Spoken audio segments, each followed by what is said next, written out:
Tai viskas tavo prasidėjo nuo skečų. Taip. Kuriais čia metais prasidėjo visas šitas reikalas? 2013.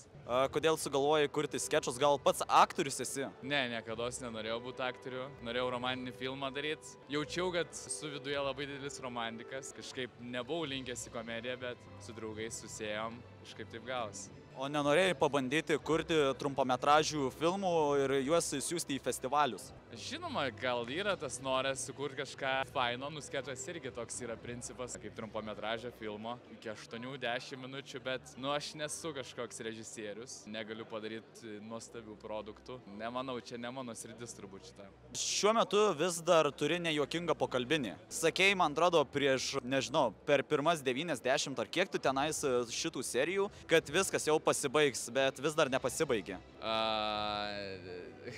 Jeigu neklystu, yra 48 serijos. Dabar nebekuriu kol kas. Ai, dabar nebekuriu, tai praleidau kažkur. Ir turi, aišku, kavos verslą, čia jau visi tą žino. Ar galvoji apie kažkokį dar verslą ateityje?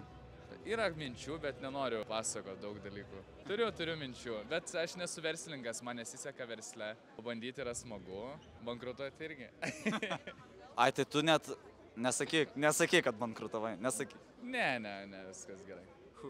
Iš kur tokia motyvacija buvo tau susikurti verslą? Visą laiką norėjau turėti kažkokį savo produktą, kurį gali parodyti per pokalbinės ar per streamus ar per pačius video. Aš, kadangi mažai reklamuoju šiaip, stengiuosi atsirinkti labai produktus, ką reklamuoju, tai visada yra labai smagu turėti savo kažkokį pašonį, kokybišką produktą, kurį atsirenki, o kavos kokybiškos yra sunkiai gauti. Pasirinkau kavą ir turiu ją.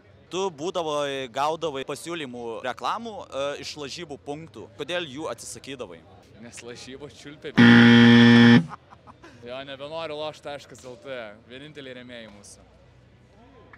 Užsukite. Kalbant apie streamus, tu buvai kažkurį laiką nustojęs kurti streamus ir dabar grįžai į streamus. Koks jausmas po pertraukos grįžti į juos? Ką aš žinau, toks pats lygtais. Nėra kažkokio jausmo kitokio.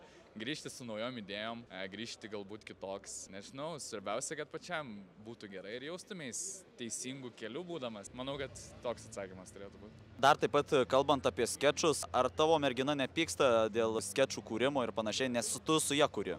Tai jeigu turbūt su ją kuriu, tai turbūt nepyksta, padeda ir palaiko, tai nepyksta.